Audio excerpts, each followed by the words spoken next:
नमस्कार, मैं मृदुला श्रीवास्तव सी न्यूज भारत में आपका स्वागत करती हूँ। वक्त हो गया है न्यूज आवर का। लखनऊ यूनिवर्सिटी के 102वें स्थापना दिवस के अवसर पर संग्रहालय को 2 दिन तक आम लोगों के लिए खोला जाएगा। यहाँ जूलॉजी, एंथ्रोपोलॉजी, भूगर्भ विज्ञान जैसे कई पुराने संग्रहालय हैं, जिसमें सालों पुराने हाथी के दांत से लेकर कई चीजें हैं जो आकर्षण का केंद्र हैं। टैगोर लाइब्रेरी में बनी राधा कलम मुखर्जी आर्ट गैलरी, कलाकृतियां, सोने के पानी से लिखी कुरान भी देखने को मिलेगी। इस अवसर पर कोई भी व्यक्ति यहां आकर पुस्तकालय और संग्रहालय में रखी सालों पुरानी चीजों को देख सकता है। इसके साथ ही विश्वविद्यालय के इतिहास से भी रूबरू होगा। लखनऊ यूनिवर्सिटी के स्थापना दिवस पर कुलपति ने विश्वविद्यालय के सभी इमारतों की साफ सफाई और नए मेहमानों के स्वागत में लाइब्रेरी व संग्रहालय को सजाने के निर्देश दिए हैं।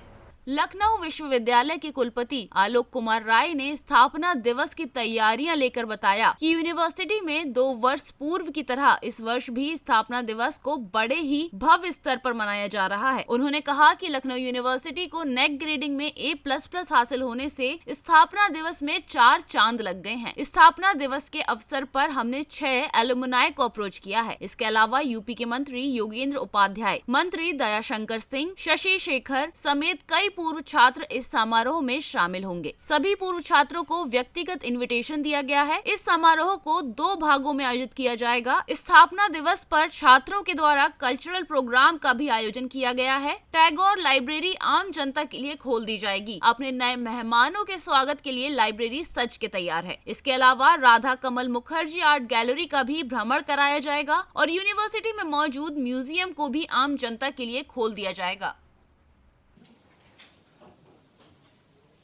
आप सब इस प्रेस वार्ता में आए, आपका बहुत बहुत स्वागत है पूरे विश्वविद्यालय परिवार की ओर से और मेरी निजी ओर से भी। 25 नवंबर को आप में से बहुत सारे लोग तब यूनिवर्सिटी कवर करते रहे होंगे, तो हम लोगों ने अपना एक शताब्दी समारोह मनाया था। 1 हफ्ते का कार्यक्रम था। 25 नवंबर 2020 को ऑनरेबल प्राइम मिनिस्टर साहब ने स्वयं हमारे स्थापना दिवस के कार्यक्रम में वर्चुअली सहभागिता की थी और यूनिवर्सिटी के क्वाड्रेंगल में एक बड़ा आयोजन हुआ था, जिसमें हम लोगों ने 500 लोग फिजिकली वहां बैठे थे और बड़ी LED स्क्रीन्स पे ऑनरेबल डिफेंस मिनिस्टर साहब ने भी हम लोगों को दिल्ली से ज्वाइन किया, चीफ मिनिस्टर साहब ने दिल्ली से ज्वाइन किया और हमारे स्टेज पर हमारे उस समय के ऑनरेबल डिप्टी चीफ मिनिस्टर और higher education minister, MOS higher education और यूनिवर्सिटी के पदाधिकारी हम सब लोग वहाँ उपस्थित थे, जिसमें PM साहब ने स्वयं हम लोगों को उस स्थापना दिवस की शुभकामना भी दी और आगे के लिए मार्गदर्शन भी दिया। बीते वर्ष हम लोगों ने यहाँ के एक डिस्टिंग्विश्ड एलुमनाई हैं दीपांकर बैनर्जी श्रीवास्तव जी, दिनकर श्रीवास्तव जी। तो we had a little brief program, but this year we thought we should make it a little bigger. Especially we are using it as an opportunity to celebrate the new accomplishment that this university has had in the recent past by getting NAC A++ grade. तो उसके बाद हम लोगों ने formal कोई celebration नहीं किया था विश्वविद्यालय स्तर पर, जैसे वो उतना नहीं कर पाते हैं। So this is a programme where they can use their time to exhibit their potential और वो अपनी संभावनाओं को विस्तार देंगे, फॉलोड बाय डिनर। तो आप सबसे हम सबका निवेदन है कि आप उस दिन आइए। शाम 5 बजे से हमारा कार्यक्रम शुरू होना है। उस कार्यक्रम के फर्स्ट हाफ के बाद we'll have a high tea and उसके बाद दी कल्चरल प्रोग्राम। अगर आप अपने परिवार के साथ आना चाहें, परिवार के साथ आइए, आपका स्वागत है। और फॉलोड बाय डिनर, खाना खा के ही जाइए। तो इतना एक छोटा सा निवेदन आप सबको करना था, इसके लिए ये प्रेस वार्ता बुलाई गई। तो thank you very much. Sir, Lucknow विश्वविद्यालय को आम जनता के लिए भी खोला गया है, तो मैं पूछना चाहती क्या कोई स्पेसिफिक टाइम होगा तो दैट वो विजिट कर सकते? हाँ, वो पूरा शेड्यूल रजिस्ट्रार को बुलाया। तो वो मैडम ये शेड्यूल रजिस्ट्रार साहब ने सभी हमारे जितने भी 5 ज़िले के कॉलेजेस हैं उनके साथ कोऑर्डिनेशन किया है। कुछ लोगों के साथ बात हो गई होगी जिनके स्टूडेंट्स आ रहे हैं। तो इस अवसर पे हमारी सेंट्रल लाइब्रेरी जो टैगोर लाइब्रेरी है वो 24 और 25 के लिए खुली रहेगी। आप जाके देखेंगी, थोड़ी सजावट भी, जैसे आपके यहाँ कोई गेस्ट आता है आप थोड़ी करते हैं, तो उस तरह से थोड़ी सजावट भी वहाँ की गई है। यूनिवर्सिटी का लोगो की रंगोली वगैरह बनाई गई है।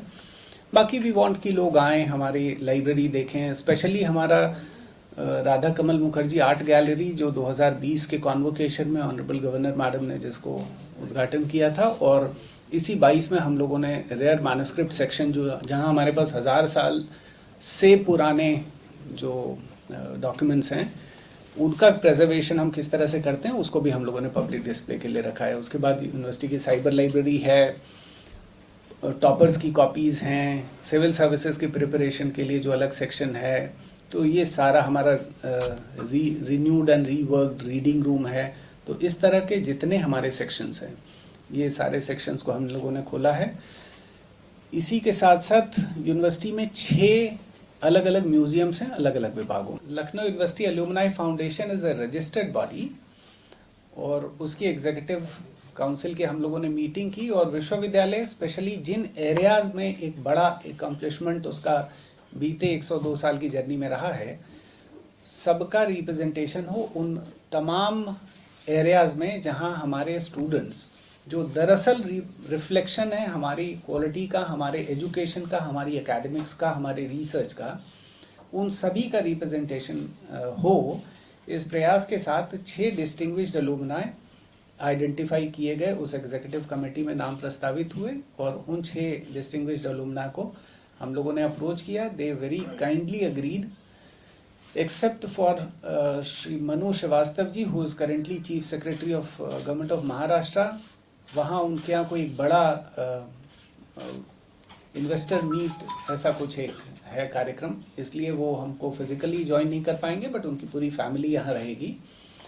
इसके अलावा हमारे additional chief secretary chief ministers office government of Uttar Pradesh जो ऑल इंडिया टॉपर भी सिविल सर्विस एग्ज़ाम के रहे हैं, फिजिकल रिसर्च लेबोरेटरी अहमदाबाद के डायरेक्टर अनिल भारद्वाज जी, जिनका अगले दिन 26 तारीख को हम लोग एक पॉपुलर लेक्चर भी करा रहे हैं, बिकॉज उनका रिसर्च आउटपुट डिस्कवरी की श्रेणी का है। इतना एकम्प्लिशमेंट, इतना अच्छा कार्य है उनका। इसके अलावा हमारे जयंती प्रसाद जी जो Indian audit and account services के अधिकारी रहे हैं, और अभी currently insolvency bankruptcy board government of India के फुल टाइम मेंबर हैं। अभी हाल ही में ऋतुराज अवस्थी, जस्टिस ऋतुराज अवस्थी जी को national law commission of India का चेयरपर्सन बनाया गया है, वो भी हमको ज्वाइन कर रहे हैं। और दैनिक जागरण उत्तर प्रदेश के श्री आशुतोष शुक्ला जी, ये 6 डिस्टिंग्विश्ड अलुमना हम लोगों ने आइडेंटिफाई उस बोर्ड ने किया जिसमें वो इनका सम्मान होगा। इनका सम्मान करने के लिए हमारे पास 3 विशिष्ट अतिथि को भी हम लोगों ने इनवाइट किया है। हमारे ऑनरेबल हायर एजुकेशन मिनिस्टर जो साइंस एंड टेक्नोलॉजी के भी मिनिस्टर हैं और इलेक्ट्रॉनिक्स एंड आईटी के भी मिनिस्टर हैं, श्री योगेंद्र उपाध्याय जी, वो इसमें आ रहे हैं एज चीफ गेस्ट। हमारे ही विश्वविद्यालय के पूर्व छात्र और currently transport minister of government of Uttar Pradesh Shri Dayashankar ji भी रहेंगे, और editor in chief of Hindustan group Shri Shashi Shekhar ji वो भी रहेंगे। इसके अलावा हमारे बहुत सारे पूर्व छात्र जो शहर में हैं उनको हम लोगों ने व्यक्तिगत निमंत्रण भी दिया है। बहुत सारे ऑनरेबल जजेस हैं, ब्यूरोक्रेट्स हैं, साइंटिस्ट हैं, जितने भी हमारे CSIR लैब के डायरेक्टर्स हैं, और बहुत सारे ऐसे रिटायर्ड लोग जो जितने पद्म अवॉर्डीज हैं यूनिवर्सिटी के, उन सभी लोगों को हम लोगों ने व्यक्तिगत इनविटेशन भी दिया है कि इस अवसर पे आएँ और अपना आशीर्वाद विश्वविद्यालय के छात्रों को भी दें, अपने कॉलीग्स को भी दें जो इस समय करेंटली टीचर्स हैं, ऑफिशियल्स हैं, नॉन टीचिंग स्टाफ हैं। इन सबको 2 भाग में प्रोग्राम है। फर्स्ट भाग थोड़ा रिलेटिवली फॉर्मल जिसको कहें, जिसमें हम लोग हमारे डिस्टिंग्विश्ड अलुमना उनका एक्सपीरियंस शेयरिंग, हमारे गेस्ट का आशीर्वाद और उनका एड्रेस, और सेकेंड हाफ में हमारे यूनिवर्सिटी के ही स्टूडेंट्स द्वारा किया जा रहा कल्चरल इवनिंग है। आप में से ज़्यादातर लोग राकेश चंद्रा साहब को जानते होंगे, बहुत बार उनको शिकायत ये रहती है कि बच्चे इतने टैलेंटेड हैं और वो प्रोग्राम इतना सारा करना चाहते हैं, ले गए हैं, तो वो कोऑर्डिनेशन रजिस्ट्रार साहब और कॉलेजेस के प्रिंसिपल्स के थ्रू हुआ है। इसमें टाइम शेड्यूल बना होगा निश्चित। और इसके अलावा मेन प्रोग्राम कल शाम 5 बजे से हमारा शुरू हो रहा है। तो शताब्दी वर्ष का लक्ष्य तो पूरा हुआ, बदला क्या? देखिए, कुछ चीज़ें जिस पर हम लोग अभी कार्य कर रहे हैं और मुझे लगता है कि काफ़ी योजना और सिर्फ प्लानिंग ही नहीं, एग्जीक्यूशन भी हमारा शुरू हो गया है। एक तो हम लोगों ने हिंदुस्तान का हाईएस्ट एक्रेडिटेशन की जो ग्रेडिंग होती है उसको एकम्प्लिश किया। बीते 2 वर्षों में ये कोशिश ये भी की गई कि 2021 में और 2022 में, मैंने 20 की रेटिंग 21 में और 21 की रेटिंग 22 में जो निकली, उसमें हम Times higher education world university ranking में अपनी पोजीशन ले आ सके, हम क्यूएस रैंक में अपनी पोजीशन ले आ सके, क्यूएस एशिया में अभी आ सके, नेशनल रैंकिंग बहुत सारी एनआईआरएफ में हम पहली बार अपना स्थान रजिस्टर करा सके। अब इन रैंकिंग्स को एक तो हम पहले ये समझें कि ये हम इसको ऐसे देखते हैं कि हम अच्छा काम कर रहे हैं। जैसे एक छात्र अच्छी पढ़ाई कर रहा है तो वो अच्छे नंबर पा रहा है, न कि अच्छा नंबर पाने के लिए पढ़ाई कर रहा है। तो यूनिवर्सिटी ने बीते 5 वर्षों में जो अपना कार्य किया था एक्रेडिटेशन में, उसका एक रिफ्लेक्शन आया। अब हम जो एनुअल लेवल पे अपनी रैंकिंग कर रहे हैं, जैसे एनआईआरएफ है वो 3 साल के डेटा का मीन लेके अपना रिजल्ट देता है। कई सारी रैंकिंग्स हैं जो सिंगुलर ईयर के डेटा पर अपना कर रही हैं। तो हम ये प्रयास कर रहे हैं कि वो जो गैप हम आइडेंटिफाई कर चुके हैं, उस गैप के आधार पे हम अपनी नेशनल और इंटरनेशनल दोनों रैंकिंग को स्ट्रेंथन कर सकें। दूसरा, पूरी एकेडमिक्स हम लोगों ने ट्रांसफॉर्म कर ली अपनी, पूरी की पूरी। आप देखें, डिप्लोमा से लेकर डीलिट तक जो नए डिपार्टमेंट क्रिएशन होने थे, फैकल्टी क्रिएशन होना था, नए प्रोग्राम शुरू करने थे, वो ज़्यादातर हो गए। अब हम एक कंसोलिडेशन के फेज से जा रहे हैं, जिस कंसोलिडेशन में हमको जो भी हमारी स्टैंडिंग है, जो भी हमने इनिशिएट किया, वो मैच्योर हो। कोई चीज़ अब मैच्योर हो, अब उसका समय आ गया है। इसमें ये थ्रू रैंकिंग एंड एक्रेडिटेशन जो ब्रांडिंग यूनिवर्सिटी ने अपनी की है, उसका प्रतिफल हमको आगे मिले, हमारे बच्चों को मिले, हमारे बच्चों की प्लेसमेंट स्ट्रेंथन हो। ऑनलाइन एजुकेशन एक बड़ी चीज़ है जिस पर हम काम करने जा रहे हैं और मोस्ट लाइकली हम 2023 में यूनिवर्सिटी इस कार्य को कर देगी कि हम कुछ प्रोग्राम्स को ऑनलाइन मोड पे ले जा सकेंगे, along with running the programme as it is running as a full time residential campus model.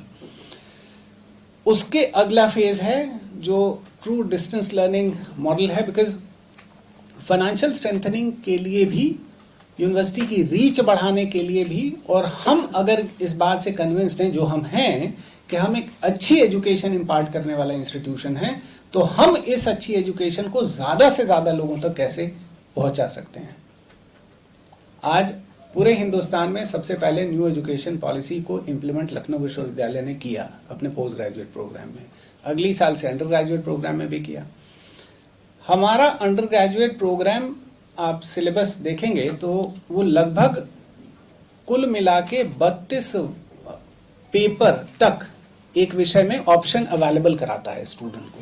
ये मुझे नहीं लगता हिंदुस्तान में कोई भी यूनिवर्सिटी इस तरह का एक मॉडल क्रिएट कर रही है, जहां जिसको सुपर स्पेशलाइज्ड कोर्सेज, जिसको हम कह सकते हैं एरिया, जिसमें एक टीचर मान लीजिए स्पेसिफिक एरिया में रिसर्च कर रहा है, आप जर्नलिज्म पढ़ रहे हैं, अगर मान लीजिए आपका एक्सपर्टीज डिजिटल जर्नलिज्म में है, क्या ये एक कंप्लीट कोर्स हो सकता है? कोर्स का मतलब एक पेपर हो सकता है पूरा। तो अगर ये हो सकता है और मेरे पास रिसर्च है और मेरे पास एडिक्वेट कंटेंट है, तो क्या ये कंटेंट हम स्टूडेंट को एज ऑप्शन दे रहे हैं कि नहीं दे रहे हैं? Now it is for the student to accept it और नॉट। इसका मल्टीफोल्ड एडवांटेज है। ए, स्टूडेंट को एक बड़ा बुके हमने दिया, ऑफर किया कि उसके पास वाइड वैरायटी ऑफ सिलेक्शन है। सेकंड, एज अ टीचर हमको हमेशा एक चैलेंज है कि हम एक विषय को प्रपोज कर रहे हैं, तो क्या उसमें इतना एडिक्वेट स्ट्रेंथ और कंटेंट और एक्सपर्टीज हमारे पास हमने डाली है जो स्टूडेंट को अट्रैक्ट कर सकती है कि वो उस पेपर को ले। एडमिनिस्ट्रेशन और डिक्टम्स एक्सेलेंस को लीड नहीं करते हैं। सबसे इंपॉर्टेंट है पीयर प्रेशर। आप अच्छा करते हैं तो बगल वाले को अपने आप ही आता है। उसकी क्लास में तो बच्चे भरे रहते हैं, मेरी क्लास में नहीं भरे रहते हैं, तो हमको हमेशा एक चैलेंज रहता है कि हमारे क्लास में भी बच्चे कैसे पूरे भरे रहेंगे। तो इस तरह से एज अ टीचर हम हमेशा अपने आप को चैलेंज करते रहें, अपनी नया नॉलेज को ऐड करते रहें और वो नया नॉलेज हम स्टूडेंट को ऑप्शन देते रहें। इस बारे में हम लोगों ने बहुत प्रयास किया है और बहुत ही मेटिकुलसली डिज़ाइंड हमारा सिलेबस है। आप देखेंगे चाहे यूजी का चाहे पोस्ट ग्रेजुएट प्रोग्राम का, इन सारी चीज़ों पर हम लोग काफ़ी कार्य कर रहे हैं और मुझे लगता है एक एजुकेशनल इंस्टीट्यूशन की सबसे बड़ी स्ट्रेंथ वही है। विस्तार हो रहा है। चुनौतियां तो बहुत सारी हैं, उस पर हम लोग अलग से भी चर्चा कर सकते हैं, बहुत सारी। और with each passing day is a challenge, especially an institution which is striving to grow और जो बड़े विस्तार की तरफ जा रहा है। मान लीजिए आज हम सोचें कि हमारा भी ओवरसीज एक कैंपस हो, लेकिन अभी कैसे कैंपस होगा जब हमारे पास हम बेसिक लैब की फैसिलिटी, बहुत सारे चेंजेस, आप लोग विभागों में जाते होंगे, आप हॉस्टल्स में भी जाते होंगे, आप बच्चों से भी मिलते होंगे और बहुत सारी चीज़ें आपने देखी होंगी। लेकिन ऐसा नहीं है कि हम परफेक्ट हम लोगों ने कर दिया, ये तो एक कॉन्टिन्यूअस स्टेट ऑफ एवोल्यूशन है।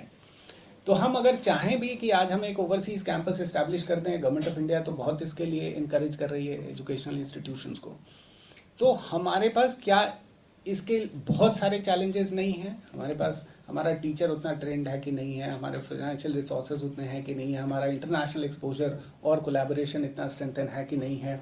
तो ये सारी चीज़ों पर जब हम कॉन्सेंट्रेट कर लेंगे तो उसको पार पाएंगे। तो इस तरह के बहुत सारे चैलेंजेस कॉन्टीन्यूस बेसिस पे हैं। हम लोग अपनी प्लेज के साथ ही शुरू करने वाले हैं उसको, और बाकी हर विभाग को इंस्ट्रक्शन रजिस्ट्रार ऑफिस से जा रहा है कि वो उसको करेंगे। इसके अलावा 26 तारीख को हमारे यहाँ अभी हम लोगों को चिट्ठी आई है, यूजीसी ने ऑनरेबल गवर्नर चांसलर मैडम के ऑफिस भेजा था, वहाँ से अभी हमको चिट्ठी आई है। तो 3 मुख्य विभाग, जो political science department, faculty of law और एक और विभाग है जो एक बड़ा आयोजन इस पर कर रहे हैं, वो डिटेल्स भी आपको मिल जाएंगी। लखनऊ से सी न्यूज संवाददाता कवि तिवारी की रिपोर्ट। फिलहाल के लिए इस खबर में बस इतना ही। देश और दुनिया की तमाम खबरों को जानने के लिए देखते रहिए सी न्यूज भारत। हर खबर आपके साथ, आपके हाथ।